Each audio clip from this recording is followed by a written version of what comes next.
කතාබහක් නිර්මාණය වෙලා තියෙනවා මේ මංගල සමරවීර උත්සාහ කරන්නේ විමුක්ති කුමාරතුංගට දේශපාලන ගමනක් හදා දෙන්න කියලා. පාර කපලා දෙන්න මං ඕනේ නැහැ. එතුමාට පාර කපලා තියෙනවා එතුමාගේ සීයාගේ කාලේ ඉඳන්. ඒක නිසා ඔබතුමා මේ මතය හදලා බලය අරගන්න ඔබතුමා ඊළඟ ජනාධිපතිවරණයට ඉදිරිපත් වෙන එකද මේ ඔබතුමා ඔයා කියන්නේ මොකද්ද? ජනාධිපතිවරණයට ඉදිරිපත් වෙන්න මේ රටේ ඕන පුරවැසියෙකුට පුළුවන්. අද ෆේල් වෙලා තියෙන්නේ සර්ටත් එහා ගිහිල්ලා. ජාතිවාදය, ආගම්වාදය, බහුතරවාදය, අඩංගු මතවාදය විසඳුමක් ලෙස යෝජනා කරන විපක්ෂයක් ෆේල්. කෙටියෙන් කිව්වොත් ඇත්ත වශයෙන්ම සර්ට් ෆේල් සාට් ෆේල්. දැන් නම් ඇති මං හිතන්නේ රාජපක්ෂ ජනාධිපතිවරු. මගේ යාළුවෝ තමයි. නමුත් මට වැරදුනා. එතුමාට මං සුබ ප්‍රාර්ථනා කරනවා. හැබැයි දැන් ඇති කියලා මං නම් හිතන්නේ මේ මෙතුමාගෙන් පස්සේ. මම ඒකයි කියන්නේ බයියොයි, ටොයියොයි, ජෙප්පොයි දෙමළයි, මුස්ලිම් ඔය ඔක්කොම අපි අත්වැල් බැඳ ගන්න ඕන වෙලාව. මං අර මුලින් කිව්වා වගේ අත්තිවාරම දාන්න ඕන ඉක්මනට. ඔබතුමා 89 දේශපාලනයට ආපු කාලේ ඉඳන් ඔබතුමා ගත්ත choice එක හරි. හරිද? ඔබතුමාත් ලිබරල් වාදී. නමුත් රනිල් වික්‍රමසිංහ මහත්මයාත් ලිබරල් වාදී. අපේක්ෂකත්වයේ දීමේදී ඔයා මම මේ දවස්වල ඒ කියන්නේ මේ දේශපාලනේ අපි දකිනවා වේගයෙන් වචන දූෂණය වෙනවා. ඒ කියන්නේ යහපාලනය කියලා වචනයක් ආවා ඒක ගන්නම දෙයක් නැතුව ගියා. ඒ කියන්නේ වගවීම. මේක හොඳයිනේ උත්තරේ. එදා ඉඳන් ඔබතුමාට හිටපු මිතුරියන් තමයි මේ චන්ද්‍රිකා බණ්ඩාරනායක, අනුර බණ්ඩාරනායක, මේ සිරිපති සූර්යාරච්චි, ඒ වගේම රනිල් වික්‍රමසිංහ. ඒක උත්තරයක් දුන්නොත් හොඳයි. මේක මන් දෙන්නද? The News Reporter. අවාසනාවකට වගේ එදා අපිට වඩා දිලිඳුයි කියපු රටවල්, ඒ වගේම අද මුළු ලෝකයේ බොහෝ රටවල් Bitcoin, blockchain, NFT, artificial intelligence යුගයක් කරා ගමන් කරන මොහොතක එදා ඒ තරම් බැබළුන ශ්‍රී ලංකාව, ඉන්දියන් සාගරයේ මුතු ඇටේ කියපු ශ්‍රී ලංකාව අද ඉන්දියන් සාගරයේ කඳුළු බිඳුව බවට පත්වෙමින් ඇත්ත වශයෙන්ම කියතොත් බංකොලොත් භාවයේ පතුලටම වැටිලා තියෙනවා. ඒ වගේම ලෝකයේ හුදකලා වූ අසාර්ථක රාජ්‍යයක් බවට පත්වෙමින් තියෙනවා. ඉතිහාසයේ පුරාම ලංකාව බැබළුනේ ලෝකයේත් එක්ක. පරාක්‍රමබාහු යුගය ස්වර්ණමය යුගයක් හැටියට සැලකන්නේ. එදා ඒ පුරාණ අතීතයේ පවා ලංකාව මුළු දියුණු ලෝකයේත් එක්ක. එදා දියුණු ලෝකය ප්‍රසියාව, ග්‍රීසිය, රෝමය, ඊජිප්තුව, චීනය, ඊජිප්තුවේ හැම රටක් එක්කම ගනුදෙනු කරපු ඉතා වැදගත්, ඒ වගේම ව්‍යවසායකයන්, ප්‍රසිද්ධ ව්‍යවසායකයන් හිටපු රටක් තමයි අපේ ලංකාව.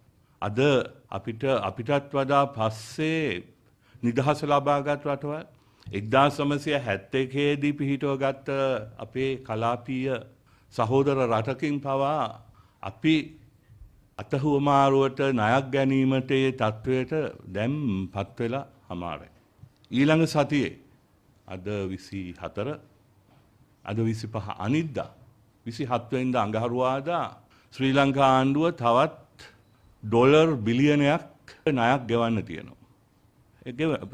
ඒවා අපි ඒවට මුදල් වෙන් කරලා තිබුණේ 2011 ගත්ත ණය. සමහරු මේවා පෙන්වන්න හදනවා මේ යහපාලන ණය ගෙවන්න උනායි කියලා නෑ. 2011 ගත්ත ණයක් ගෙවන්න තියෙනවා. ඒ වගේම දෙසැම්බර් 20 වෙනකොට ශ්‍රී ලංකා ඩෙවලොප්මන්ට් බොන්ඩ්ස් වෙනුවෙන් තවත් බිලියන 1.3ක් අපිට ගෙවන්නට තියෙනවා. මම මුදල් ඇමතිවරයා වශයෙන් බාර දෙනකොට නොවැම්බර් මාසයේ 18 වෙනිදා 2019 අපේ මහා භාණ්ඩාගාරයේ එහෙම නැත්නම් මහ බැංකුවේ අපේ විදේශ සංචිතයේ තිබුණා ඩොලර් බිලියන 7.6ක්. නමුත් 27 වෙනිදා අපි අර මං කියපු ඩොලර් බිලියනය ගෙවුවෙන් පස්සේ ඇත්ත වශයෙන්ම ඒ ප්‍රමාණය ඩොලර් බිලියන 2.6ක් විතර පමණ දක්වා අඩු වෙනවා. මේ ලංකා ඉතිහාසයේ නිදහසෙන් පස්සේ අපේ ඩොලර් සංචිතය පතුල්ලටම බැස්ස මොහොත හැටියට සලකන්න පුළුවන්. ඒ විතරක් නෙමෙයි පසුගිය වසර ඇතුළතදී අපේ ජාතික ආදායම ඩොලර් බිලියන 600කින් බිලියන මේ නෙමෙයි බී බිලියන 600කින් පමණ අඩු වුණා. පසුගිය දශක 7ේදී වාර්තා වූ අඩුම ආදායමත් තිබුණේ 2020 වර්ෂයේදී. ඒ වගේම 1988න් පස්සේ තියෙන විශාලතම අයවැය පරතරය ප්‍රකාශයට පත් වෙලා ඉවරයි. වර්ධනය වෙමින් තියෙන අයවැය පරතරය පියවීමට ඉතිහාසයේ වසරකදී අච්චු ගැසූ වැඩිම මුදල අච්චු ගහන්නට මහ බැංකුවට පසුගිය වසර ඇතුළ සිද්ධ වුණා. ඊට පස්සෙම හිතන්න බැරි ප්‍රමාණයකට මුදල් අච්චු ගහලා තියෙනවා. මෙන්න මේ නිසාම මේ තත්ත්වය තුළ අපි නොසිටින මහා අර්බුදයකට මේ අපි යන්නේ පෝලිං යුගයකටත් නෙමෙයි ඊටත් වඩා එහා ගියපු සිම්බාබ්වේවත් වෙන අනතුරක් වෙනිසුවේලාවක් වෙන අනතුරක් දැන් අපිට පැහැදිලිවම පේන්න තියෙනවා. රටේ පොහොර හිඟයක් ඇති වෙලා තියෙනවා. පිට රටින් ගෙන්වන බෙහෙත් ද්‍රව්‍ය ගෙන්වන්නට ඩොලර් හොයාගන්නට අමාරුවක් තියෙනවා. ඒ නිසා බෙහෙත් ද්‍රව්‍ය වල හිඟයක් ඇති වෙමින් තියෙනවා. ඉන්ධන වලට ඩොලර් බිලියන 1.2ක පමණ ණයක් පසුගිය මාස 9ට 10ට ගෙවන්න තියෙනවා. ඩොලර් වලින් ගෙවන්න ඩොලර් නැහැ. මේ තත්ත්වය යටතේ බොහෝ වෙලාවට ඉන්ධන හිඟයක් ඇති වෙන්න පුළුවන්. හැබැයි ඉතින් කියන්නත් පුළුවන් ඉන්ධන හිඟයක් කියලා කියන්නේ නැතුව ඩොලර් නැහැයි කියන්නේත් නැතුව කියයි මම කැමති සෞඛ්‍ය සම්පන්න දේශයක් හදන්න ඒක නිසා සතියට දවස් 3ක්වත් බයිසිකල් වලින් වැඩට යන්නේ කියලා. මම නම් කැමති මොකද මගේ පොඩි කාලේ ප්‍රධාන ක්‍රීඩාවක් තමයි බයිසිකල් පැදීම. හැබැයි මොරටුවේ ඉඳන් දැන් බයිසිකල් එන්න පුළුවන් වෙයිද කියලා නම් මට හිතන්න අමාරුයි. නමුත් දැන් ගොවින්ට කියනවා වගේ ඒවා කියයි. දිනෙන් දින බඩගින්න මේ රට තුල අද වැඩි වෙනවා. මේ සියල්ල මට නම් පේන්නේ එක ආණ්ඩුවකට එක කට්ටියකට එක කණ්ඩායමකට විතරක් බැනලා නෑ මේ හැම දෙයක්ම වෙන්නේ වසර ගණනාවක් තිස්සේ. ඇත්තම කියනවා නම් දශක ගණනාවක් අවුරුදු 73ක් තිස්සේ අපි ඊනියා දේශප්‍රේමිය විකුණාගෙන කාපු දේශපාලනය නිසා තමයි මේ තත්ත්වය ක්‍රමානුකූලව ඇති වෙලා තියෙන්නේ. ඒ වගේම ඊනියා දේශප්‍රේමය විකුණාගෙන කාපු ආණ්ඩු විතරක් නෙමෙයි ඊනියා දේශප්‍රේමය ඉදිරියේ රැවටුණ ඡන්දදායකයන් නිසාත් මේ තත්ත්වය ඇති වෙලා තියෙනවා. ඒ වගේම වරින් වර අපගේ රාජනායකයන් නිවැරදි දේ කිරීමට උත්සාහ කළා තියෙනවා. මොකද මං හැම වෙලේම කියන්නේ මේ රටේ රාජනායකයන් දියස්සේ නානායක ඉඳලා ගෝඨාභය රාජපක්ෂ දක්වා ගත්තත් ඒ අය මේ පුටුවේ වාඩි වෙන්නේ මම මිනිස්සු මරනවා මම මිනිස්සු උස්සනවා හොරකම් කරනවා කියලා හිතාගෙන නෙමෙයි හොඳ චේතනාවෙන් වාඩි වුණත් සමහර අවස්ථාවල හොඳ චේතනාවෙන් ප්‍රතිපත්ති ක්‍රියාත්මක හදන්න උත්සාහ කරත් ඒවට විරුද්ධ වෙච්ච අපේ විරුද්ධ පක්ෂයත් ඉතිහාසයේ පුරාම තිබුණා මේ අවුරුදු 72 විරුද්ධ පක්ෂයත් කරපු ඒ ඊනියා දේශප්‍රේමයේ නාමයෙන් ඒ හරස් කැපු විපක්ෂ නිසා මේ සියලු දෙනාම මේ තත්වයට වග කියන්න ඕනේ. ඇත්තම කියනවා නම් රාජ්‍ය පාලනයට සම්බන්ධ වෙච්ච මමත් වක් කියන්න ඕනේ. මොකද මම රාජ්‍ය නායකයෙක් නොවුනත් පසුගිය අවුරුදු 73 තුල අවුරුදු 31ක්ම පාර්ලිමේන්තුවේ හිටියා. එතකොට මේ වෙන වැරදි දැකලා කතා කරා සමහර වෙලාවට කතා නොකර ඉන්නත් ඇති. නමුත් කෙසේ වෙතත් මේ තත්වයට ඇත්ත වශයෙන්ම අපි සියලු දෙනාම වගේ උත්තරකාරයෝ කියන එක මම මෙතනදී කියන්න ඕනේ. විශේෂයෙන්ම මේ තත්ත්වය ප්‍රබල ලෙසම මේ රටේ පරිහානියට හේතුන් 1956. 1956 දී පංචමහා බලවේගය යන නාමයෙන් ඒ ඇති කරපු කුහක බහුතරවාදී majoritarian මතවාදය මම හැම වෙලේම කියන අර ලිං මැඩියන්ගේ මානසිකත්වය පසුගිය ජනාධිපතිවරණයේදීත් මහමැතිවරණයේදීත් ඇත්තෙන්ම කූට ප්‍රාප්තියට පස්පත් වුණා. ඒක අන්තයකට ගෙනහිල්ලා තමයි විශාල ඡන්ද ප්‍රමාණයකින් මේ වර්තමාන රජයත් පත් උනේ.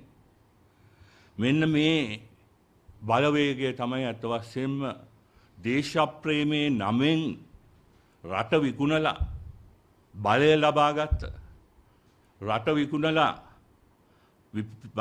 හොඳ දේ නවත්තපු විපක්ෂය තමයි විපක්ෂයත් ඔය ඔක්කොම මේ තත්ත්වයට හේතු දක්වන්නට ඕනේ. ඇත්තම කියනවා නම් අද සර් ෆේල් දැන් ඒක මේ ජනතාව අතර ජනප්‍රිය සටන් පාඨයක් වෙලා තියෙනවා. නමුත් මම මීට පෙරත් මේක කියලා තියෙනවා පුවත්පතකට අද ෆේල් වෙලා තියෙන්නේ සර් නෙමෙයි. අද ෆේල් වෙලා තියෙන්නේ ඇත්ත වශයෙන්ම සර් නියෝජනය කරන මතවාදය. අද ෆේල් වෙලා තියෙන්නේ සර්ගේ ආණ්ඩුව නියෝජනය කරන ආගම්වාදී බහුතරවාදී සහ යල් පැන ගිය සමාජවාදී මතවාදය. එන්න මේක අපි හොඳට මතක තියාගන්න ඕනේ. අද ෆේල් වෙලා තියෙන්නේ තනි සිංහල ආණ්ඩුවක් පොරොන්දු රජයේ මතවාදයයි. අද ෆේල් වෙලා තියෙන්නේ සර්ටත් එහා ගිහිල්ලා ජාතිවාදය, ආගම්වාදය, බහුතරවාදය, අඩංගු මතවාදය විසඳුමක් ලෙස යෝජනා කරන විපක්ෂයක් ෆේල්. අද කෙටියෙන් කිව්වොත් ඇත්ත වශයෙන්ම සර්ට් ෆේල් සාත් ෆේල්. අද ෆේල් වෙලා තියෙන්නේ 1956න් පසුව මේ රටේ ඡන්දදායකයන් මෝහණය වෙච්ච. මේ රටේ ඡන්දදායකයන් විශ්වාස කරපු ඒ ආගම්වාදය සහ පතු ජාතිවාදය මුල් කරගත් මම මුලින් කිව්වේ අර යල් පැනපු සමාජවාදී මානසිකත්වය. අනේ මේක හොඳට මතක තියාගෙන අපි අද රටට අවශ්‍ය වෙලා තියෙන්නේ විකල්පයක් මිසක් ආදේශකයක් නෙමෙයි. ප්‍රමාද වී හෝ දැන්වත් මේ පල්ලම් බහින වෙලේවත් අපි අපේ රටට මට නෙමෙයි මට අවුරුදු 65යි තව අවුරුදු 15ක් 20ක් තියෙනවා. නමුත් මේ මෙතන ඉන්න අපේ මේ මුළු කණ්ඩායම දිහා බැලුවත් ඇවිල්ලා ඉන්න ජනමාධ්‍යවේදීන් දිහා බැලුවත් මම නම් හිතන්නේ තමුන්නාන්සලාගේ සාමාන්‍ය දල වයස මං හිතන්නේ අවුරුදු 30ක් විතර ඇති 30ක් 35ක් කියන්නේ අද වර්තමාන ලෝකයේ තියෙන විද්‍යාව මෙඩිසින් මෙඩිකල් සයන්ස් යල්ලේ දියුණුවත් එක්ක අද මේ ජීවත් වෙන වැරදිලාවත් බස් එකක් එහෙම උඩින් නොගියොත් හරි එහෙම දෙයක් වුණොත් අපි ප්‍රාර්ථනා කරනවා එසේ නොවේවා කියලා. නමුත් අඩුම ගානේ තව අවුරුදු 60ක්වත් මෙතන ඉන්න ඔය ඔක්කොමලට මේ රටේ ඉන්න ඕනේ. සමහරු රට දාලා ගියයි කියලා ලාංකිකකම රට තියෙන ආදරේ නැති වෙන්නේ සමහරු රටේයි. හැබැයි රට ගියයි කියලා රටට තියෙන ආදරය අල්ප මාත්‍රයකින්වත් අඩු වෙන්නේ නැහැ. ඕගොල්ලන් ඇමරිකාවේ හිටියත්, කැනඩාවේ හිටියත්, චීනේ හිටියත්, ඕස්ට්‍රේලියාවේ හිටියත්, කොහේ හිටියත් මම දන්නවා අද ඉන්න අයත් ලාංකිකයන් හැටියට හිතන්නේ, ලාංකිකයන් හැටියට බලන්නේ. ඒ රටවල හොඳ ජීවිත ගත කරත් අපේ මව් රටේ යම් විනාශයක් සිදු වෙනවා නම්, යම් අපරාධයක් සිදු වෙනවා නම් ඇත්ත වශයෙන්ම පිටරට හිටියත් ලොකු වේදනාවක් ඇති වෙනවා. අන්න ඒ නිසාම තමයි තමුන්නාන්සලාගේ වගකීම, විශේෂයෙන්ම මේ තරුණ පරම්පරාවේ වගකීම තමයි මෙවැනි විනාශයක් කරා නොයන්නට නම් අපි තව දුරටත් මේ ඊනියා දේශප්‍රේමී සටන් පාට වලට රැවටෙන්නේ නැතුව සැබෑ දේශප්‍රේමය මොකක්ද කියලා මේ රටේ සංවාදයක් ඇති කරගන්න ඕනේ. ඇත්තටම දේශප්‍රේමය කියන්නේ මොකක්ද කියන එක අපි කතා කරන්න ඕනේ. එක මතයක් වෙන්න බෑ. නමුත් දේශප්‍රේමය නොවන එක නම් අපිට පැහැදිලිවම කියන්න පුළුවන්. උදාහරණයක් හැටියට අපි මේ කළු ජූලිය ගැන කතා කරන නිසා සිංහල ජාතියේ නාමයෙන් බුද්ධාගමේ නාගමෙන් දෙමළෙක් මරණ එක දෙමළෙක් පුච්චන එක නෙමෙයි දේශප්‍රේමය. ඒ දේශප්‍රේමය නිසා තමයි ඒ ඊනියා දේශප්‍රේමය නිසා තමයි අදත් මේ රටේ බහුතරයක් ජීවත් වෙන සිංහල මිනිස්සයා තමයි අන්තිමට වැඩිම දුක් විඳින්නේ. ඒක මතක තියාගන්න. අපි සිංහල කමයි කියලා කඩපුලුස්සනවා. සිංහල කමයි කියලා තව දේවල් කරාට අන්තිමට ඒ කරන ක්‍රියාවෙන් වැඩියෙන්ම දුක් විඳින්නේ සිංහල බහුතරය දෙමළ මුස්ලිම් අයත් සමග. අන්න ඒ නිසා අපි වෙන අලුතෙන්ම මේ හිතලා මේ ලිංගෙන් වංගේ මානසිකත්වයෙන් මිදිලා අපි අපේ දරුවන් වෙනුවෙන් ලෝකේ ජය ගන්නේ කොහොමද කියන එක දැන්ම ඉඳන් අපේ සියලු නායකයන් සියලු පුරවැසියන් සියලු තරුණයන් කතා කරන්නට ඕනේ. අපේ රටේ දියුණුව ආරක්ෂාව ස්වෛරීභාවය ගැන විතරක් නෙමෙයි අපේ දරුවන්ට අනාගතයේදී උරුම වෙන රටේ හැදරුව ගැන අපි කතා කරන්න ඕනේ. ශ්‍රී ලංකාව ලෝකෙන් කොන් නොවි ලෝකයේත් එක්ක අත්වැල් බැඳගෙන ඉදිරියට යන්නේ කොහොමද කියලා අපි හිතන්න ඕන මොහොතක්. හෙට නෙවෙයි ලබන අවුරුද්ද නෙවෙයි ඊළඟ ඡන්දෙදි නෙවෙයි.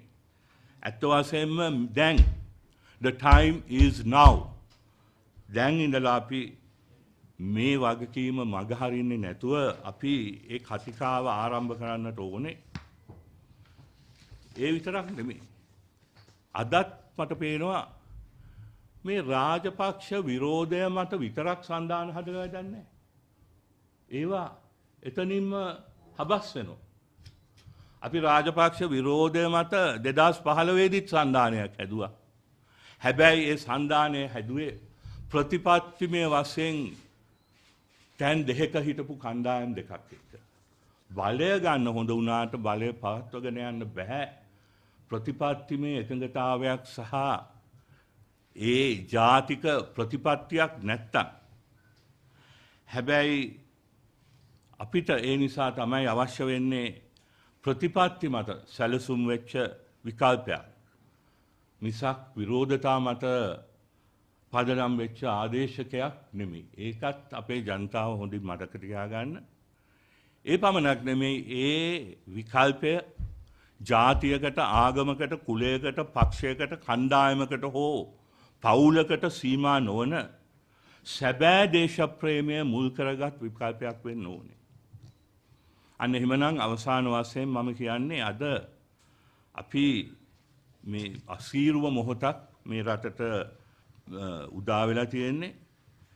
අපි අලුතෙන්ම අත්තිවාරමක් දාන්න ඕනේ. ඇත්තෙන්ම මම නම් දකින්නේ 1947 දී අපි නිදහස ලබා ගත්තත් අපි මේ රටට ඒ රාජ්‍යයට මේ රටේ ආණ්ඩුවකට ගෙනියන්න පුළුවන් ශක්තිමත් අත්තිවාරමක් දාන්න බැරි වුණා. ඇත්ත වශයෙන්ම අපි 48 ඉඳන් අපි ඔළුවේ තිබුණ ශ්‍රී ලංකාව කියන මාලිගාව තනන්න උත්සාහ කරේ ඉදි කරන්න උත්සාහ කරේ අත්තිවාරමක් නැතුව. ඒක නිසා තමයි අත්තිවාරමක් නැතුව හදනකොට තමුන්නාස්ලා දන්නවා හදන තට්ටුව වැඩි කල් යන්න ඉස්සෙල්ලා හදාගෙන වැටෙනවා.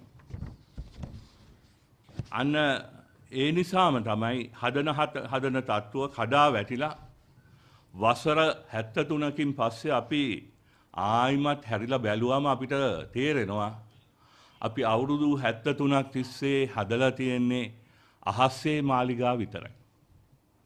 අනේ ඒ නිසා තමයි මම කියන්නේ දැන්වත් අපි අන්නේ අත්තිවාරම අපි ඔක්කොම ඒක වැඩි කාලයක් යන්න දෙයක් නෙමෙයි. අත්තිවාරම අපි ඔක්කොම පරණ අයයි අලුත් අයයි ඔක්කොම හදලා දුන්නායින් පස්සේ මේගොල්ලන්ට පුළුවන් අලුත් රටක් කරා ඒ අත්තිවාරම උඩ අලුත් රටක් හදා ගන්න. අන්න ඒ නිසා තමයි මම කියන්නේ අපි ලිබරල් ප්‍රජාතන්ත්‍රවාදය හැරෙන්න අද මේ ලෝකයේ විකල්පයක් නැහැ. ඒ නිසා ලිබරල් ප්‍රජාතන්ත්‍රවාදී මූලධර්ම මුල් කරගත් මධ්‍යස්ථානයක් තමයි අද අපි ආරම්භ කරන්නේ. ෆ්‍රීඩම් හබ් නිදහසේ අවකාශය කියන්නේ නිදහස වෙනුවෙන්ම කැප වුණ මධ්‍යස්ථානයක්. අපි මැද පිළිවෙත කිව්වම සිංහල බෞද්ධයන් වැඩි ප්‍රමාණයක් ජීවත් වෙන අපේ රටේ මැද පිළිවෙත අපි හොඳට දන්න දෙයක්. අපි පොඩි කාලේ මධ්‍යම ප්‍රතිපදාව ඉගෙන ගන්න දෙයක්. නමුත් මධ්‍යම ප්‍රතිපදාව කියන්නේ මොකද්ද? මේක 40 ගණන් වලදී ලිබරල් ප්‍රජාතන්ත්‍රවාදී කියලා දේශපාලන ලේබලයක් ගැහුවත් මධ්‍යම ප්‍රතිපදාව ගැන ඉස්සෙල්ලම කතා කරේ බුදුරජාණන් වහන්සේ අවුරුදු 2500කටත් ඉස්සෙල්ලා. ඒ වගේම හොඳ ජීවිතයක් ගත කරන්නේ කොහොමද, පුරවැසියෙක් හැටියට ඉන්නේ කොහොමද කියලා ක්‍රිස්තුස් ජේසුස් වහන්සේ අවුරුදු 10 ගානකට ඉස්සෙල්ලා අපිට කියලා තියෙනවා. මොහොමඩ් තුමා අපිට කියලා දීලා තියෙනවා. හින්දු ආගමේ අපිට පෙන්නනවා. එහෙමනම් මේ අලුත් දේවල් නෙමෙයි. මැද පිළිවෙත අත් වශයෙන්ම අලුත් දෙයක් නෙමෙයි. අපේ හදවතේ අපේ ලේ අපි සියලු දෙනාගේ ලේ වල තියෙන දෙයක් තමයි මැද පිළිවෙත. නමුත් අද මේ තියෙන තත්වයෙන් අනුව මේ මැද පිළිවෙත වෙනුවෙන් අපි රැඩිකල්ව පෙනී ඉන්න ඕනේ.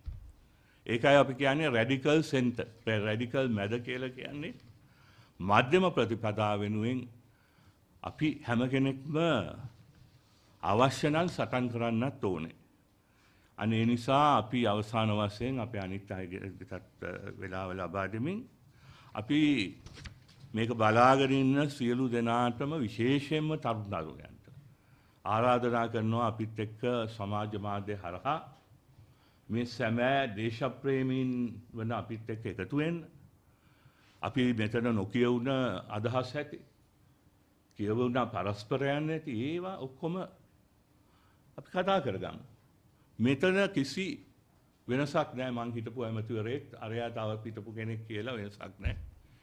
ඒක තමයි අපි මෙතන තියෙන මේ අවකාශයේ තියෙන එකම නීතිය තමයි, එක නීතියයි මෙතන තියෙන්නේ, රටේ නීතිය හැරෙන්න. ඒක සියල්ලටම තියෙන්න ඕනේ අපේ කාර්යාලයට. අපෙන් නීතියක් දාලා තියෙන්නේ මේ දොරෙන් ආවන් පස්සේ සර්ලා නැහැ, මැඩම්ලා නැහැ, අංකල්ලා නැහැ, ඇන්ටිලා නැහැ. අපි ඔක්කොම නමින් සහෝදරයෝ හැටියට එහෙම නැත්නම් මිත්‍රයෝ හැටියට කතා කරන්න තරම් නිදහස් වෙන්න ඕනේ. අන්න එහෙමනම් අපි ඒ සියලු දෙනාටම ආරාධනා කරනවා මේක බලන් ඉන්න අයට. අපි විශේෂයෙන්ම ඇත්තෙන්ම Tamanට මේ වැලියුස් වෙනුවෙන් අපි එයාට ලොයල්ටි කාඩ් එකකුත් දෙනවා. මේ True Patriot එක අපි බලලා ඒ අපි දෙනවා. ඒ වගේම අපිට එයාට මෙතන වෙන පොඩි පහසුකම් තියෙනවා. එයාගේ අදහස් ප්‍රකාශ කරන්න. මාසයකට සැරයක් අපි චිත්‍රපටයක් මේ වැලියුස් සම්බන්ධයෙන් අපි පෙන්වන්නට බලාපොරොත්තු වෙනවා. ඒ නිසා මම හිතන්නේ තරුණයන් හැටියට මේක මෙතනට අපිත් එක්ක එකතු වෙන්න ඕනේ. අවසානයේ අපි කියන්නේ සියලු සත්වයෝ නිදුක් වෙත්වා, නිරෝගී වෙත්වා, සුවපත් වෙත්වා කියන්නේ දේ අපි බොහෝ අයිමත් බෞද්ධයෝ හැටියට හැමදාම පන්සලට ගියලා කියනවා. නමුත් එළියට ඇවිල්ලා වෙන දේවල් කරනවා. දැන් තව දුරටත් ඒ සියලු සත්වයෝ නිදුක් වෙත්වා, නිරෝගී වෙත්වා කියන්නේ ලිබරල් ප්‍රජාතන්ත්‍රවාදය. මොකද ලිබරල් ප්‍රජාතන්ත්‍රවාදයේ පරිසරය, ගස්කොළන්, සතා සීපාවටත් ආරක්ෂාව දෙන්න ඕනේ. මානව අයිතීන්, ප්‍රජාතන්ත්‍රවාදයේ නීති ආධිපත්‍ය, නිදහස, යුක්තිය සහ සහෝදරත්වය, මේ හැම එකක්ම අපිට වැදගත් වෙනවා. අන්න ඒවා ගැන විශ්වාසයක් තියෙන, විශේෂයෙන්ම ඒවායින් පදනම් වූ අලුත් ශ්‍රී ලංකාවකට පදනමක් දාන්න කැමති සියලු දෙනාටම අපි ආරාධනා කරමින් එතකොට ඔබතුමා දැන් මේ විදිහට කතා කරන්නේ දැන් පාර්ලිමේන්තුවේ කියන විදිහේ පිටින්ට අපේ දේශපාලනයේ විදිහේ පිට ඉන්න කෙනෙක් වෙලාවේ මේ විදිහට කතා. ඔව්, ඇත්ත වශයෙන්ම එකක් මම පක්ෂ දේශපාලනයෙන් ඉවත් වුණ, නමුත් පක්ෂ දේශපාලනය තුළ ඉතාමත්ම ක්‍රියාකාරී ඔව් මම ඔබතුමිය අහපු ප්‍රශ්නෙට මට කියන්න ඕනේ දැන් මම කතා කරන්නේ පක්ෂ දේශපාලනයෙන් ඉවත් වුණ කෙනෙක් හැටියටත් ඒ වගේම අවුරුදු 31ක් තිස්සේ ඉතාමත්ම ක්‍රියාකාරීව මේ රටේ යම්කිසි දේශපාලන භූමිකාවක් ක්‍රියාත්මක කරපු කෙනෙක් හැටියට. ඉතින් ඇත්තෙන්ම අයිමත් ආපසු හැරිලා බලනකොට අපි මේ කාලය තුල මම මුලින් කිව්වා වගේ රාජ්‍ය නායකයන් ඇතුළු විවිධ ආණ්ඩු රටට යහපත් යම් යම් තීන්දුව ගත්තා. ඒ වගේම රටට අත්‍යවශ්‍ය තීන්දුව ගන්න හදපු නායකයන් හිටියා. ඒවට දේශප්‍රේමයෙන් තවත් කොටසක් හරස් වුණා. ඊට පස්සේ දේශප්‍රේමය කියන අර පුහු දේශප්‍රේමණය රාජ්‍ය සංකල්පයක් රාජ්‍ය අනුග්‍රහයක් ඇතුව මේ රට තුල විශේෂයෙන්ම යුද්ධයෙන් පස්සේ ඇති වුණා. ඒ ඇතිවෙච්ච පුහු දේශප්‍රේමය පසුගිය ජනාධිපතිවරණය වෙනකොට තනි සිංහල ආණ්ඩුවක් කියන සටන් පාඨය දක්වා වර්ධනය වුණා. ඒ තුල ඇත්ත වශයෙන්ම මේ රටේ ජනතාවත් මේ පාර්ලිමේන්තුවේ 225ට විතරක් බැනලා බෑ. මම මේ පාර්ලිමේන්තුවේ හිටපු කෙනෙක් හැටියට පාර්ලිමේන්තුව වෙනුවෙන් පාර්ලිමේන්තුවේ 225 ගැන කතා කරනවා නෙමෙයි. පාර්ලිමේන්තුවේ 225ක් ඉන්නවා එන්න අපි දැකලා තියෙනවා මේ මනාප ක්‍රමය 1989 හඳුන්වා දීපු දවසේ ඉඳන් පාර්ලිමේන්තුවට යන පුද්ගලයන්ගේ පිරිහීමක් මම දකිනවා. මොකද ඇත්තෙන්ම මහා මුදලක් යනවා වෙනදා වගේ ආසනයක් නෙමෙයි දිනන්න ඕනේ දිස්ත්‍රික්කයක්. දිස්ත්‍රික්කයක් දිනන්න සල්ලි ඕනේ. සල්ලි අන්තිමට පාතාල ලෝකය Tamanda තියෙන සල්ලි සුදු කරගන්න එන්නේ දැන් මේ වෙනකොට පාර්ලිමේන්තුව බවට පත්වෙච්ච තත්වයක් තියෙනවා. ඒ නිසා තමයි මේ 225යි කියන්නේ. හැබැයි ඒක ඊටාත්ම භයානක සංකල්පයක්. ඒක ඊටාත්ම භයානක සටන් පාඨයක්. මොකද 225 එපයි කියන්නේ ප්‍රජාතන්ත්‍රවාදය එපයි කියනවා වගේ වැඩක්. මොකද 225 කියන්නේ පාර්ලිමේන්තුව. සැබෑ දේශප්‍රේමියෙක් හැටියට මම කියන්නේ විධායක ජනාධිපති ක්‍රමයෙන් තමයි මේ පාර්ලිමේන්තුව පවා අපකීර්තියට පත් කරන අර fountain. The executive presidency I feel has become the fountain of most evils, which was introduced in 1978. එතනින් ආපු එක දැන් ඒක නිසා ඇතිවෙච්ච පාර්ලිමේන්තු ක්‍රමය අපි ඔය 225ම හොරු කියලා පැත්තක දාන එක නෙමෙයි. පාර්ලිමේන්තුව පිරිසිදු කරගන්න එක. පාර්ලිමේන්තුවට විධායක බලතල දෙන එක. විධායක බලතල තනි පුද්ගලයකට දීපු යුගය දැන් අවසන් කරන්න ඕනේ. ඒක මේ කොමිෂන් දාලා කරන්න බෑ. එනේන එක්කෙනා මම හිටපු දේශපාලනයේ කාලේ 1994 ඉඳන් හැම ජනාධිපතිවරයෙක්ම ආවේ. 2005 දී මහින්ද රාජපක්ෂ මම මේ පැත්තේ ඉන්නකොටත් කිව්වේ වේදිකාවට ගිහිල්ලා මම ඇවිල්ලා විධායක ජනාධිපති ක්‍රමය අහෝසි කරනවායි කියලා. 2015 දීත් අපි මෛත්‍රීපාල සිරිසේන මැතිතුමා කිව්වා ඒක අහෝසි කරනවායි කියලා. නමුත් ආවයින් පස්සේ කමිටු දානවා. පාර්ලිමේන්තුව ඇදගෙන ඕක ඇදගෙන යනවා අවුරුදු 5. අවුරුදු 5 ගියයින් පස්සේ අයිමත් සරයක් ඉල්ලන්න එනවා. නමුත් දැන් මේ රට වැටිච්ච තැනින් ගෙනෙන්න නම් එහෙම කරන්න බෑ. ඊළඟ ජනාධිපතිවරයා කවුරු හෝ වේවා එයා කැමති වෙන්න ඕනේ. තමන් ජනාධිපති වෙලා මම නම් කියනවා පාර්ලිමේන්තුවේ පළවෙනි පනත හැටියට ජනාධිපති ධුරය අහෝසි කරන පනත ඉදිරිපත් කරන්නයි කියලා. ඒක පුළුවන්. ඒකට අපි ඡන්දෙට ඉස්සෙල්ලා යන්න පුළුවන් හදාගෙන. ඉතින් මෙන්න මේ වගේ සැලැස්මකට කොටුවෙන් එළිය දැන් හිතන්න වෙලා තියෙන කාලය ඇවිල්ලා. අපි ඔක්කොම එකතු වෙලා මේ තත්වෙන් ගොඩ එන්න ඕන. අපි ඔක්කොම එකතු වෙලා මේ තත්වෙට රට ගෙනාවා වගේම දැන් ඔක්කොම එකතු වෙලා ගොඩ එන්න ඕන. ඒක අර ඉස්සෙල්ලා කීප දෙනෙක් කිව්වා වගේ දේශපාලනයන්ට විතරක් අර රවි කිව්වා. අපේ ව්‍යවසායක. ඉද දෙන්න ඕනේ නෑ. ඒක තමුන්නාන්සලම තමයි මේ අපිව ඡන්දෙන් පත් කරගත්තේ. පත් කරගෙන තමුන්නාන්සලාගේම කොටසක් තමයි අපි හරි දේ කරන්න හදනකොටත් ඒක එපයි කියාගෙන එළිය පෙරපාලි ගියේ. මං කියන්නේ තවත් කොටසක්. ඉතින් මේ ඔක්කොම අපි ඔක්කොම වග උත්තරකාරයෝ. අපි ඔක්කොම වැරදිකාරයෝ. අනේ ඒකයි අපි කියන්නේ දැන්වත් අපි හිතමු මොකද්ද අපි ඔක්කොම කරපු වරදවල් දැන්වත් අපි එකතු වෙලා මේක ගොඩ ගන්න ඕනේ. මේක බයියෝ ටොයියෝ කියලා වෙන් වෙලා බෑ. ඒකයි මම කියන්නේ මේක ගොඩ ගන්න නම් දැන් අපි කැමති වුණත් අකමැති වුණත් ගෝඨාභය රාජපක්ෂ ජනාධිපතිතුමා තව අවුරුදු 4ක් වත් ඉන්නවා. දැන් කියනවා තව සරයක් ඉල්ලනවායි කියලා. නමුත් ඒක අපි ඒ වෙලාවට බලාගමු. නමුත් දැන් අපි මේ වෙලාවේ මම නම් කියන්නේ අද මේ වෙනකොට ගෝඨාභය රාජපක්ෂ මැතිතුමාට තේරෙන්න ඕනේ එතුමාගේ මේ න්‍යාය පත්‍රය එහෙම නැත්නම් මතවාදයේ යූටර්න් එකක් නැතුව අයිමත් හරවන්නේ නැතුව එතුමාටත් ලිබරල් ප්‍රජාතන්ත්‍රවාදී න්‍යාය පත්‍රයකට යන්නේ නැතුව අද මේ රට දුවවන්න බෑ. ඔන්න ඕකයි ඇත්ත කතාව. හිටපු එමත්තුමනි ඔබතුමාගේ අහන ප්‍රශ්නයක් තමයි දැන් වර්තමාන ඔබතුමා හිටපු මුදල් අමාත්‍යවරයෙක්නේ. වර්තමාන මුදල් අමාත්‍යවරයාට මට තියෙන ප්‍රතිපත්තියේ වශයෙන් යම්කිසි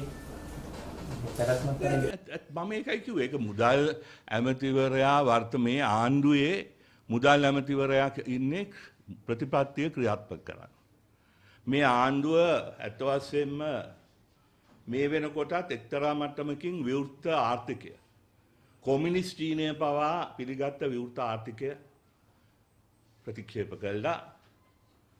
දැන් මේ දේශීය කියන නම අර මුල් කරගෙන කටයුතු කරනවා. එතකොට අපි ජාත්‍යන්තර මූල්‍ය අරමුදල ප්‍රතික්ෂේප කළා තියෙනවා. මේ ජාත්‍යන්තර මූල්‍ය අරමුදල කියන්නේ යකෙක් නෙමෙයි ඒගොල්ලන් දෙන කොන්දේසි. මේ ඒගොල්ලන්ට වාසි වෙන කොන්දේසි කරන්නයි කියනවා නෙමෙයි. ඒ අය කියන්නේ අපේ රටේ අපේ ජනතාවට වාසි වෙන කොන්දේසි මේවා ක්‍රියාත්මක කරන්නයි කියලා.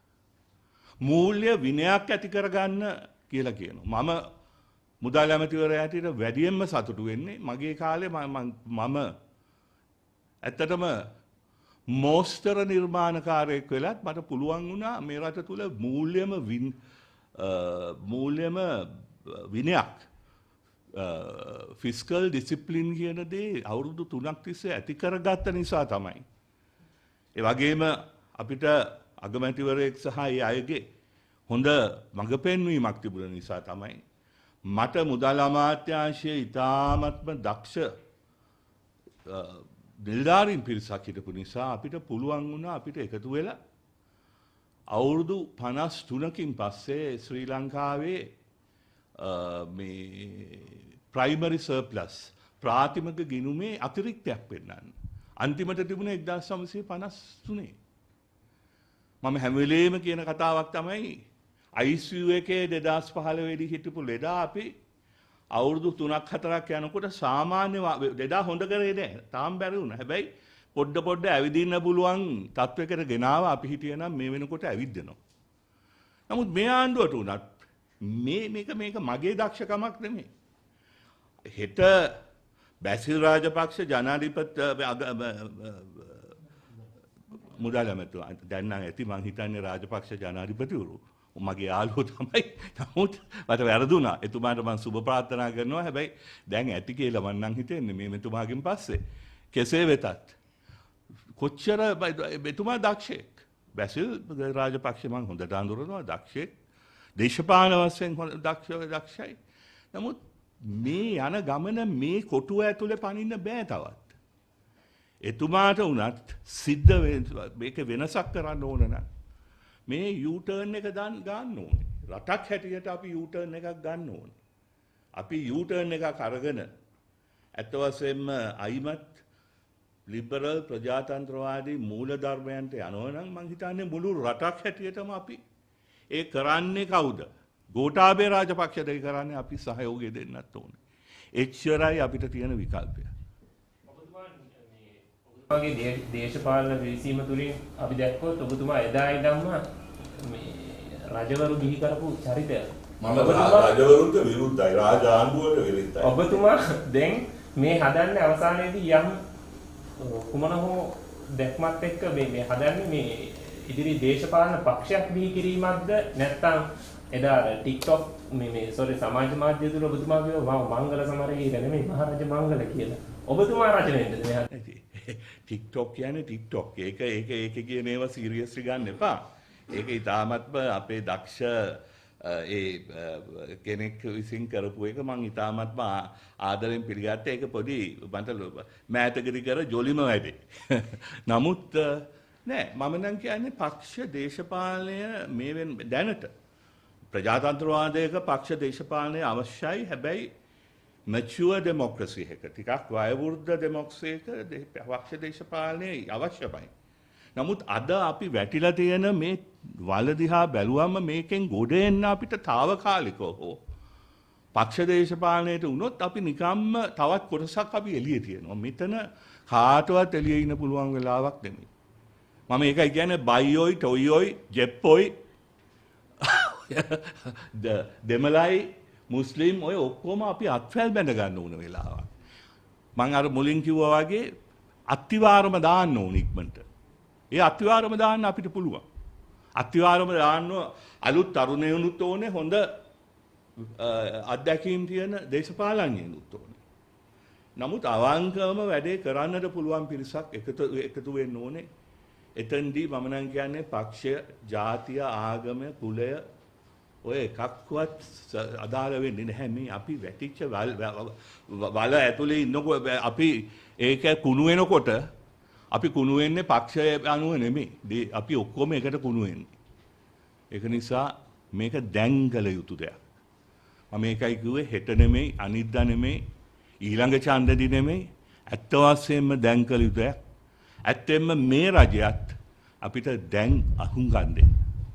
මේ හඬට අහුම්කම් දෙන්න. මොකද තාම අවුරුද්දක් වෙලා නැහැ මේ අවුරුද්දක් ඇතුලේ මේ තියෙන මේ මහ විනාශය වෙනවා තියෙන්නේ. මහා ඡන්දය තියලා අවුරුද්දක් වෙන්නේ ඊළඟ මාසේ. දැන් මේ එන මාසේ. එතකොට අවුරුද්දකින් මෙවැනි විනාශයක් වුණා නම් තව අවුරුදු 4ක් ඉන්නකොට කොහොම වෙයිද කියලා පොඩ්ඩක් හිතන්න.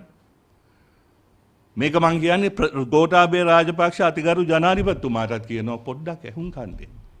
මේ එක්කෙනෙක් දෙන්නෙක් එක්ක මේ සැලසුම් හදන්න එපා. මේ තියෙන යල් පැනපු සැලසුම් වලින් මේ රට අයිමත් ගලව ගන්න බැරි. එතුමාගේ ජීවිත කාලෙවත් මගේ ජීවිත කාලෙවත් ගලව ගන්න බැරි තැනකට අපි තල්ලු කරනවා. ඉතින් දැන්වත් මං හිතන්නේ අනාගතයේ දරුදරුවන් අපිට සාප නොකරන්න වැඩපිළිවෙලකට යන්න ඕනේ. දැන් මේ කාරණේදී දැන් අපිට පක්ෂ දේශපාලනය ලංකාව ඇතුලේ මගහැරලම යන්න බැරි කාරණයක් නේ. මේකත් එක්ක ඔබතුමාලගේ ඉදිරියේදී බලපෑම් කරන කණ්ඩායමක් විදියට විතරක් ඉදිරියට යන්න මොකද්ද සැලසුම? නෑ සැලසුමක් කියලා නෙමෙයි. ඇත්ත වශයෙන්ම මේ මොහොතේ ඇතිවෙමින් තියෙන මේ මහා විනාශය බලන් ඉන්න බැරිකමට අපි මේ පොඩ්ඩක් එකතු වෙලා මේක ආරම්භ කරා. ඉතින් ඉදිරියේදී අත් වශයෙන්ම මේකට ලැබෙන ප්‍රතිචාරය අනුව මේක එකක් මම කියනවා කවදාවත් මේක දේශපාලන පක්ෂයක් නම් වෙන්නේ නැහැ, කරන්නේත් නැහැ. නමුත් මම නම් කියන්නේ ඉස්සරහට දේශපාලන පක්ෂයක් නෙමෙයි මේ රටට අවශ්‍ය වෙන්නේ අත් වශයෙන්ම මතවාදීව එකඟ වෙන කණ්ඩායම්. මොකද පොඩ්ඩක් හිතන්න මෙතන අපි දේශපාලන පක්ෂයක් වුණ ගමන්ම තවත් කණ්ඩායමක් ඒකට අකමැති වෙනවා. නමුත් අනිත් පැත්තෙන් අපේ මේ මතය නියෝජනය කරන්න පුළුවන් මිනිස්සු ඉන්නවා හැමතැනම. ඉතින් අපි ඒ අයට කියන්නේ අපිට එකතු වෙන එක මගේ නාමයේ මම නායකයා වෙච්ච පක්ෂයක් එහෙම නැත්නම් එහෙම හදන්න ඕන නැහැ. අපි ඔක්කොම එක හා සමානයි. නමුත් ඉදිරියේදී ජනතාවගේ ප්‍රතිචාර අනුව අපි බලමු කොහොමද මේක ඉස්සරහට ගෙනියන්නේ කියලා. ඒතර අවශ්‍ය වෙන්නේ මේ මතවාදයේ විතරද බලය අවශ්‍ය නැද්ද? නෑ මතවාදය සාර්ථක වෙන්න නම් අනිවාර්යයෙන්ම බලයක් අවශ්‍ය වෙනවා. එතකොට ඒ බලය ලබා ගැනීමේදී මේ මතවාදය වෙනුවෙන් යම්කිසි කෙනෙක් පෙනී ඉන්න කැමති නම් බොරුවට නෙමෙයි. මොකද මම කිව්වේ මම 94 ඉඳන්ම ඇත්ත වශයෙන්ම චන්ද්‍රිකා මැතිණියට විතරයි මම එතුමියගේ මිත්‍රයෙක් නිසා කියනවා නෙමෙයි. අවංකවම උමනාවක් තිබුණේ මේක වෙනස් කරන්න විධායක ජනාධිපති ක්‍රමය අහෝසි කරන්න උතුරු නැගෙනහිරට බලය බෙදලා ඒ අයටත් ශ්‍රී ලාංකිකයන් හැටියට ඉන්න පුළුවන් රටක් නිර්මාණය කරන්න තිබුණත් ඒ වෙලාවේ අවස්ථාවාදී දේශපාලනය නිසාම එතුමිය ඉතාමත්ම හොඳ ව්‍යවස්ථාවක් 2000 අගෝස්තු 3 වෙනිදා පාර්ලිමේන්තුවට ඉදිරිපත් කරා. එතුමිය විතරයි ඇත්තටම කොහොම හරි ඒක කරේ. නමුත් ඒකත් ඒ වෙලාවේ තිබුණ දේශපාලන තත්ත්වය අනුව ඉස්සරහට ගෙන යන්නට බැරි වුණා. ඉතින් ඒකයි මම කියන්නේ ඉදිරියේදී ඔය පුටුවේ වාඩි වෙන්නේ එන්නේ කවුද? එයානම් පොරොන්දු වෙන්න ඕනේ, එකඟ වෙන්න ඕනේ. මම මේ ඉල්ලන්නේ මම දිනන තනතුරම අහෝසි කරන්න දින වකවානු ඇතුව අවුරුද්දකින් නෙමෙයි දෙකකින් නෙමෙයි මම නම් කියන්නේ අපේ පනත් හදලා තියෙනවා විධායක ජනාධිපති ක්‍රමයේ අහෝසි කිරීමේ පනත් ඕන තරම් තියෙනවා හදාගෙන ගිය අවුරුදු 30 40. ඒක පාර්ලිමේන්තුවට දාලා පාර්ලිමේන්තුවේ ඡන්දයෙන් ඒක කරන්න විතරයි තියෙන්නේ. ඒක ඇත්ත වශයෙන්ම මම නම් කියන්නේ සති කීපයකින් මාස කීපයක් ඇතුළත කරන්න පුළුවන්. ඊට පස්සේ මම නම් යෝජනා කරන්නේ අන්තර් පාලනයක් තියෙන්න ඕනේ මේ වැඩිහිටි සහ තරුණ පාලකයන් පොඩි කණ්ඩායමක් එකතු වෙලා මේ අත්තිවාරම දාමු. ඒ අත්තිවාරම දාන්නත් ඇත්ත වශයෙන්ම අවුරුද්දකට දෙකකට වැඩි කාලයක් අවශ්‍යම නැහැ. අනේ ඊට පස්සේ අපි බාර දෙමු පක්ෂ දේශපාලනයට. මම කියනවා පක්ෂ දේශපාලනය වෙන්න ඕනේ. හැබැයි පක්ෂ දේශපාලනයත් මේ මනාප ක්‍රමයෙන් එළියට ගිහිල්ලා ඇත්ත වශයෙන්ම තමන්ගේ ආසනය නියෝජනය කරන්න පුළුවන් වැදගත් බුද්ධිමත් ඒකෙන් මම කියන්නේ ඕනේ සියල්ලම වියත්තු වෙන්න ඕනේ කියලා. දැන් දැක්කනේ වියත්තු වෙන ඇවිල්ලා වෙච්ච දේ.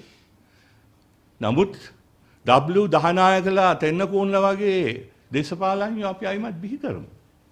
නමුත් මේ ක්‍රමය තියනකම් මේ මෙතන ඉන්න බලමු අපි බලමු ඉස්සරහට සමාජලාට මෙතන කී දෙනෙක් මේ වගේ අය තමයි පාර්ලිමේන්තුවේ ඉන්න ඕනේ. මේ අය තමයි අගමැතිවරු වෙන්න ඕනේ, ජනාධිපතිවරු වෙන්න ඕනේ දවසක. ඉතින් අනේ මේ පාර කපලා දෙමු. අනේ මේ පාර කපලා දීම විතරයි අපිට ඉතුරු වෙලා තියෙන කාලය තුල කරන්නට පුළුවන්.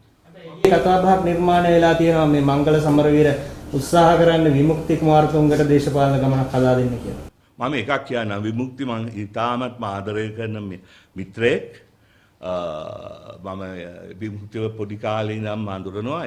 එතුමා දේශපාලනයට එනවා නම් ලංකාවට විශාල යහපතක් වෙනවා. එතුමාට පාර කපලා දෙන්න මං ඕනේ නැහැ. එතුමාට පාර කපලා තියෙනවා එතුමාගේ සීයාගේ කාලේ ඉඳන්. ඒක නිසා එතුමාට මං ඕනේ නැහැ. එතුමා එනවා නම් විශාල දෙයක්. හැබැයි මංගල සමරවීර කාටවත් පාරවල් කපන කාලේ ඉවරයි. එතකොට මේ තුලින් කියන්නේ ඔබතුමා මේ මතය හදලා බලය අරගන්න ඔබතුමා ඊළඟ ජනාධිපතිවරණයට ඉදිරිපත් වෙන එකටද මේ ඔබතුමා ඔයා කියන්නේ මොකද්ද? ජනාධිපතිවරණයට ඉදිරිපත් වෙන්න මේ රටේ ඕන පුරවැසියෙකුට පුළුවන්. අනිත් පැත්තෙන් මගේත් ලොකු විශ්වාසයක් තියෙනවා ඔය කියපු දේ කරන්නෙත් මම විතරයි කියලා. හැබැයි එහෙම විශ්වාසෙ තිබ්බට මඩිනේ දිනන්නත් ඕනේ. ඒක නිසා එවැනි බලවේගයක් මට තියෙනවද නැද්ද කියන එක මම දන්නේ නැහැ. ඒකයි මෙතන ජනාධිපති වීම නෙමෙයි මම කිව්වේ තව අවුරුදු 4ක් එහා. අවුරුදු 4ක් කියන්නේ දීර්ඝ කාලයක්. අවුරුද්දක් වෙන කෙටි කාලයකදී මේ වෙච්ච විනාශය තුල ජනාධිපතිවරු ගැන හිතන්න එපා. අද එළියට බහින්න බෑ අනාගත ජනාධිපතිවරු කකුලෙත් හැප්පෙනවා. දැනට අපි මෙතනින් ගොඩේමුකෝ. අපි ගොඩ එන්න අපි ඔක්කොම එකතු වෙමු. එච්චරයි. මේ කාලේදී ඔබතුමා දැන් ඔබතුමාලා මේ කියන දේවල් මත තමා කරන්න පුළුවන් සහ කරන්න වෙන්නේ කියන එක. මේ පෞද්ගලික මේ ක්‍රමයක් එක්ක අපි ඔබතුමාලා විශ්වාස කරන්නේ නැහැ මේ විවස්ථා වෙනසක් හරි මේ දාන දුරය හොසි කිරීමක් හෝ කියන කාරණේදී එතනදී ඔබතුමාගේ දේශප්‍රේමී කියන ටැග් එකක් දැන් එල්ල ගන්න. අපි ගන්න විදිහට ඔබතුමා ලිබරල් නෙවෙයි. තමයි ජාත්‍යන්තරවාදී. මේ රට ඇතුලේ මිනිස්සුන්ට දේශප්‍රේමී කියන ටැග් එක නැතුව බැයිද කතා කරන්නේ. ඇයි ඔබතුමා නෑ ඇත්ත වශයෙන්මයි මට තේරෙන්නේ නෑ ලිබරල් ඔබතුමිය පාවිච්චි කරපු වචන දෙකක් ජාත්‍යන්තරවාදී. ජාත්‍යන්තරවාදියෙක් දේශප්‍රේමියෙක් නොවේද? මම නම් හිතනවා නෑ මොකද ලංකාව වගේ රටක ඒ ටැග් එක අවශ්‍යම වෙන්නේ මේ දැන් චින්තනත් පොඩ්ඩකට ඉස්සෙල්ලා කිව්වා වගේ ඔය දේශප්‍රේමී ටැග් එක ගහගෙන තමයි 1940 ගණන් වල ඉඳලා අද වෙනකන් මේ රට විනාශ කරේ. දේශප්‍රේමය විකුණාගෙන කන රටක දේශප්‍රේමයේ නාමයෙන් ජනතාව රවට්ටන රටක දේශප්‍රේමයේ නාමයෙන් ජනතාව රැවටෙන රටක ඇත්ත වශයෙන්ම සැබෑ දේශප්‍රේමය ගැන කතා කිරීම අත්‍යවශ්‍යයි. එතෙන්දී ජාත්‍යන්තරවාදය සහ දේශප්‍රේමයේ අතර වෙනසක් නැහැ. දැන් උදාහරණයක් හැටියට මම ජාත්‍යන්තරවාදියෙක්. අනිවාර්යයෙන්ම මම ලැජ්ජ නැතුව කියනවා මම ජාත්‍යන්තරවාදියෙක්. නමුත් මෙතෙන්දි මේ ඇමරිකාව එහෙම නැත්නම් බටහිර ලෝකෙත් එක්ක විතරක් කියනවා නෙමෙයි. මම කියන්නේ ලංකාව වගේ පුංචි රටක් මේ තරම් වටිනා භූගෝලීය සම්දිස්ථානයක් තියෙන රටක අනාගතය පැවැත්වෙන්නේ ජාත්‍යන්තරයත් එක්ක ගනුදෙනු කිරීම විතරයි. හැබැයි ඒ කියන්නේ එක බල තුලනයක් එක්ක සයිඩ් වීම හෝ තවත් පැත්තක් එක්ක සයිඩ් වීම නෙමෙයි. ඒ නිසා තමයි මම මුදල් ඇමති විදේශ ඇමති හැටියට ඉන්නකොට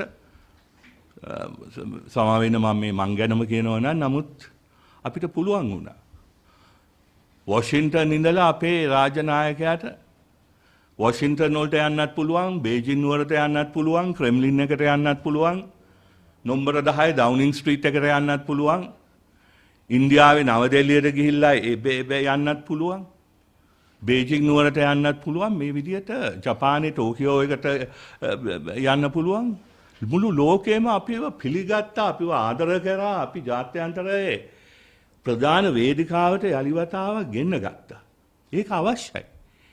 ඒ අයගේ සහයෝගය අවශ්‍යයි. අපි 60%කට වඩා අපේ වෙළඳාම කරන්නේ බටහිර ලෝකයේත් එක්ක. නමුත් ගිය සතිය වෙනකොට අපි දැක්කා ජෙනීවා වල මේ ඊ타මත්ම චීනය සහ රුසියාව ඇරුණම අසාර්ථක රාජ්‍ය තවත් 4ක් එකතු කරගෙන අපි වැඩිම වෙළඳාමක් කරන එක්සත් රාජධානියට විරුද්ධව ගිවිසුමකට මේ යෝජනාවකට අත්සන් කරනවා.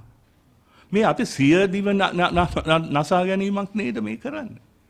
අන්න ඒකයි කියන්නේ ජාත්‍යන්තරවාදී වීම අපි මම විතරක් නෙමෙයි. මම නම් කියන්නේ අනාගත පරපුරක් ජාත්‍යන්තරවාදී වෙන්න ඕනේ දේශප්‍රේමය ගැන කතා කරන ගමන්ම. ඔබතුමා සඳහන් කරා මුලදී කතාවේ වසර 73ක් තිස්සේ අපි රැවටෙමින් සිටිනවා. මේ වසර 73 ඇතුලේ ඔබතුමාගේ දේශපාලන දී වසර 30ක්. එතකොට ඔබතුමාත් වසර 30ක් මේ රටේ ජනතාව රවට්ටලා තියෙනවා. සහ රවට්ටු කොටසේ ඉඳලා තියෙනවා. ඒ පාලන තන්ත්‍රවල විවිධ පක්ෂවල ඉඳලා තියෙනවා. ඉතින් ජනතාව නැවත ඔබතුමාව පිළිගනිද මේ ආකාරයෙන්? මම ඒකයි කිව්වේ මම ඇතුළුව මම ඒ කාලය තුල වසර 31ක් ඒකෙන් භාගයකට පොඩ්ඩක් අඩුවෙන් හිටියා අනිවාර්යයෙන්ම. නමුත් ඒ කාලය තුලදී අපිට මම රාජ්‍ය නායකයෙක් හැටියට මේ හැම දෙයක්ම කරන්න බැරි වුණා. මම කරන්න පුළුවන් හැමදේම මගේ ඔය කියපු දර්ශනය තුල කරා. මම අදත් වඩාත්ම ආඩම්බර වෙන දෙයක් තමයි දෙකක් තියෙනවා. ආඩම්බර වෙන දෙකක්. මෙහි යාපනයේ පුස්තකාලය හදන්නට සුදු නෙළුම් ව්‍යාපාරය හරහා පොතයි ගඩොලයි නිර්මාණය කළා. ඒකේ මුල් වෙලා අවසානයේදී ඒක හදලා යාපනයේ ජනතාවට බාර දෙන්න පුළුවන්. ඒ වගේම ඊටාත්ම ආඩම්බර වෙන දෙයක් තමයි දුරකථන සේවය පෞද්ගලීකරණය කිරීම. මම දන්නේ මෙතන ඉන්න වැඩිහිටියන්ට මතකයි 1994 වෙනකොට ටෙලිෆෝන් එකක් ගන්න අවුරුදු 10ක 12ක වේටිං ලිස්ට් එකක් තියෙනවා. ඇමතිවරයාගේ අස්සන ගහලත් අවුරුදු 12ක් ඉන්න එක ඕනනම් අවුරුදු 4කට 5කට අඩු කරගන්න පුළුවන්. ඒ නිසා මම මුල්ම ඇමතිවරයා හැටියට විදුලි සංදේශ ඇමතිවරයා හැටියට පත් වෙච්ච වෙලාවේ මම වැඩි වෙලාවක් ගත කරේ AOT කියන ලියුම හාමුදුරුවෝ පොලිමේ ඉන්නවා. වෙනත් අය ඉන්නවා හැමදාම ඇවිල්ලා අනේ අපිට AOT කියන්නේ approved out of turn. ඒ කියන්නේ පොලිමේ ඉන්නේ නැතුව approve කරයි කියලා තියෙනවා. ඒක ගෙනිච්චම අර අවුරුදු 10න් 12න් හම්බ වෙන තියෙන එක හම්බ වෙන්න පුළුවන් අටේ. නමුත් අපි මුළු වෘත්තීය සමිති ව්‍යාපාරය 42ක් තිබුණා. අපේ මලමිනි උඩින් මේක කරන්න දෙන්නේ නැහැ කියද්දි අපි ඇයට ගැහුවේ නැහැ, පොලිසිය ඇහුවේ නැහැ, උස්සගෙන ගිහිල්ලා කූඩු වල දැම්මේ නැහැ. අපි ඒකත් එක්ක සාකච්ඡා කරා. ඒ වෘත්තීය සමිති නායකයන් එක්ක විතරක් නෙමෙයි මුළු ටෙලිකොම් එකේ වැඩ කරන සියලු සේවකයන්ගේ නෝනලට පවුල් වලටත් අපි එන්න කියලා මේකෙන් ලැබෙන වාසි ගැන කියලා දුන්නා.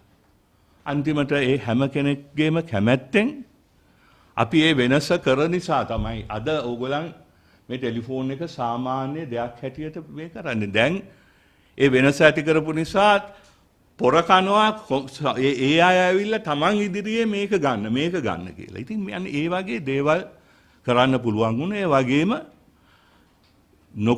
නොකරපු දේවල් වලටත් මම සම්බන්ධ වුණා. ඒකයි මම හැම වෙලේම කියන්නේ මම මේ උදාහරණ දෙකක් දුන්නත් මේ තියෙන දේට අපි සියලු දෙනාම සම්බන්ධයි.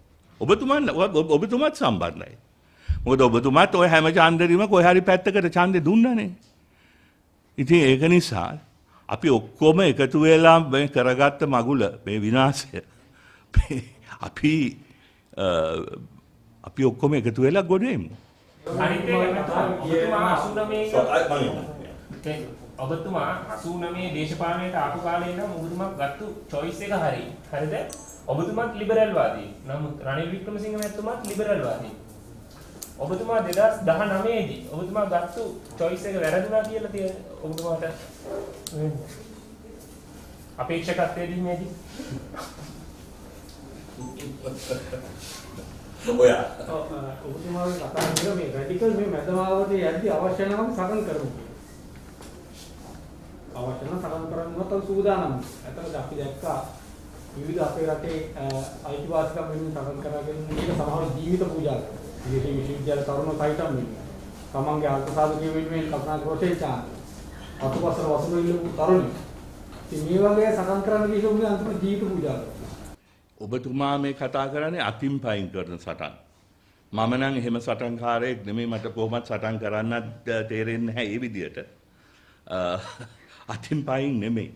විප්ලව කරලා නෙමෙයි. අත් වශයෙන්ම අපිට විශාල බලවේගයක් හැටියට ඒ බලපෑම කරන්න පුළුවන්. ඒ බලපෑමට තමයි අපි සටන් කරනවායි කියලා කියන්නේ.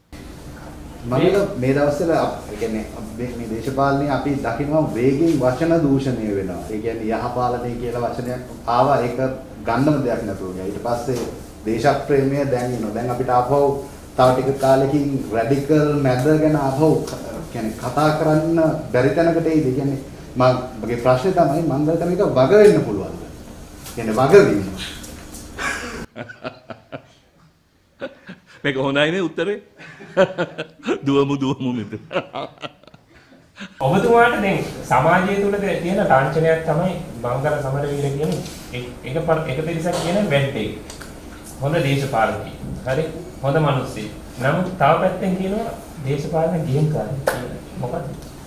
මම නම් කවදාවත් ගේම් ගහලා නැහැ. දේශපාලනය කියන දේ සීරියස් වැඩි. ගේම් ගහන්න. ඒ කරපු දේ හැමදාම මම බොක්කෙම කරා. ඔක තමයි ඇත්ත. ඒක හරි වෙන්න පුළුවන්, වැරදෙන්න පුළුවන්. නමුත් විශ්වාස කරන්න පුළුවන් අපිට. ඒක මට කියන්න බෑනේ. මම කොහොමද කියන්නේ ඔව් කියලා. අපි අතීතේ බලන්න. මං කියපු දේවල් කරාද නැද්ද කියලා. ඒ විශ්වාසය හදාගන්න පුළුවන් නම් හොඳයි. එදා ඉඳන් ඔබතුමාට හිටපු මිත්‍රියන් තමයි මේ චන්ද්‍රිකා බණ්ඩාරනායක, අනුර බණ්ඩාරනායක, මේ සිරිපති සූර්යාරච්චි, ඒ වගේම රනිල් වික්‍රමසිංහ. දැන් ඉන්නේ දෙන්නයි. චන්ද්‍රිකා බණ්ඩාරනායක කුමාරතුංගලණියයි රනිල් වික්‍රමසිංහ. දැන් ආශ්‍රය කරනවද දේශපාලන ගණදේ කොහොමද? ඒක උත්තරයක් දුන්නොත් හොඳයි. මේක මන් දෙන්නද? ආයේ කියන්න බබා ඒක. ඒ යාළුවෝ ඇත්ත වශයෙන්ම ඒ දේශපාලන මිත්‍රයෝ නමුත් චන්ද්‍රිකා මැතිණිය මගේ පෞද්ගලික මිත්‍රයක් හැටියට සැලකනවා. නමුත් ඒ යාළුකම් හැදුනෙත් ඒ අපේ දේශපාලන වැලියුස් උඩ. අපි ඔක්කොම එක මතයක ඉන්න මිනිස්සු හැටියට අපිට මේ මිත්‍රත්වය ගොඩනගන්න ලේසි. ගොඩ නැගෙනවා. ඊළඟ ගමනේ ඔබතුමා මේ මිත්‍රයෝ ලං කරගන්නේ? නෑ ඉතින් මගේ ඊළඟ ගමනේ නෙමෙයි මේ ජීවිත ගමනේදී යනකම්ම මම ඒ අය මගේ මිත්‍රයෝ හැටියට තියාගන්නවා. ඉතින් චින්තක සඳහන් කරා මේ තරණයත් එක්ක මංගල එකතු වෙලා කියලා. හැබැයි මේ කතාවේ ඉන්නේ මංගල මේ තරණයේ එක ගේමක් පටන් ගන්න කියලා. ඇත්තට මංගල තරණයේ එක සෙට් වෙලාද තරණයේ මංගල එක සෙට් වෙලා. ඇයි අපි ඔය තරම් පුද්ගලයෝ වටා මේ ප්‍රශ්න අහන්නේ? මෙතන මංගල එක්ක තරුණයෝ සෙට් වෙලත් නැහැ. තරුණයෝ එක්ක මංගල සෙට් වෙලත් නැහැ. අපි ඔක්කොම සෙට් වෙලායි තියෙන්නේ යම් මතයක් වටේ. එච්චරයි.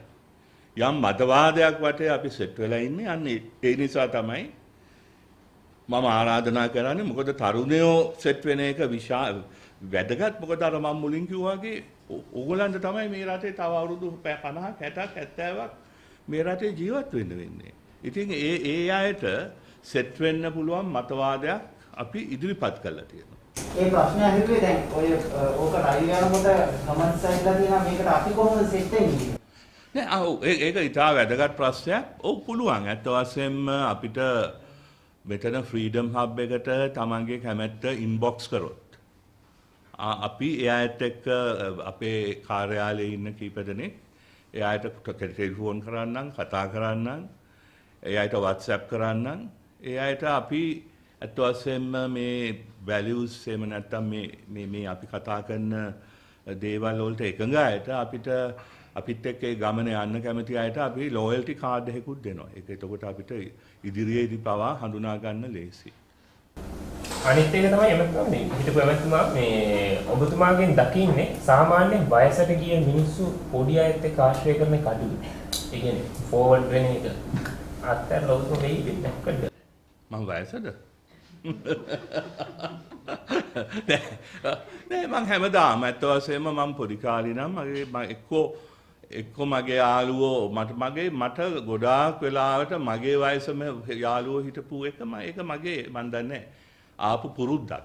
එක්කෝ මගේ යාළුවෝ මට වඩා අවුරුදු 10ක් 15ක් අඩු අයත් එක්ක මං ආශ්‍රය කරේ. එහෙම නැත්නම් අවුරුදු 10ක් 15ක් වැඩි අයත් එක්ක ආශ්‍රය කරේ. ඉතින් අදත් ඒකයි. නමුත් එතන නෙමෙයි මම නැවතත් කියන්නේ අනිවාර්යයෙන්ම අපි ෆ්‍රීඩම් හබ් එක තරුණයන්ගේ අවකාශයක් බවට පත් කරන්න තීන්දුව කරේ. වෙන මොහොකටවත් නෙමෙයි. මම අර කිව්වා වගේ. මොකද මේ තරුණයෝ තමයි මේ ප්‍රශ්නේ අතට ගන්න ඕනේ. එච්චරයි. ඒක කෙටි ප්‍රශ්නයක් අහන්න. දැන් එල්ලවෙන චෝදනාවක් තමයි ඔබතුමාලා රජයේ බාර දෙනකොට ට්‍රිලියන 6ක තිබුණ ණය ප්‍රමාණය ට්‍රිලියන 13 දක්වා ඉහළට ගිහින් තමයි අපිට රජයේ බාර දුන්නේ කියලා වර්තමාන රජය කියනවා. ඒක කාරණා. අනිත් කාරණා තමයි මේ වැඩි වුණ ඉන්ධන මිල. ඔබතුමා මේකට යම් සූත්‍රයක් ගෙනල්ලා තිබුණා. මේ ඒකට ඔව් අපි මම ඒවට වෙනම ඕනනම් ඔයාලට දෙන්න.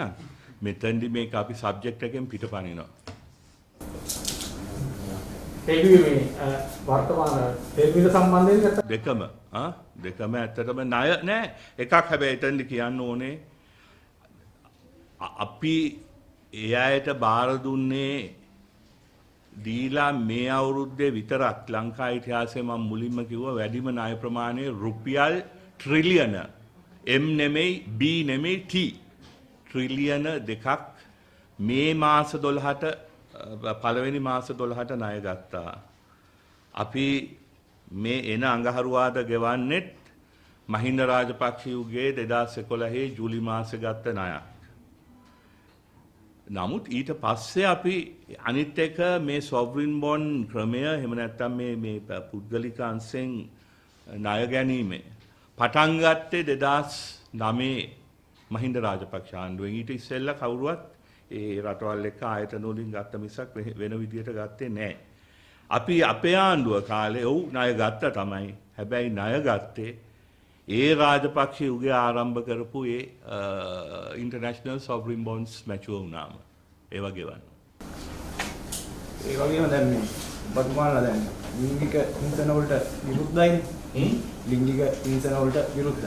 ඒ වගේම දැන් නීති අදන ඒ කියන්නේ ව්‍යවස්ථාව අදන අයම දැන් මේ ලිංගික හිංසන වලට දැන් මේ වෙලාව ඉන්නවා. ඒ ගැන ඔබතුමාගේ මතය. ඒක වශයෙන්ම කවුරු කරත් නීතිය හදන අය කරත් ආගම දේශනා කරන අය කරත් වෙනත් කවුරු හරි කරත් යුනිෆෝම් දාපු කෙනෙක් කරත් ඒක මහා බරපතල අපරාධයක්. විශේෂයෙන්ම දරුවන්ව දූෂණය කරන එක.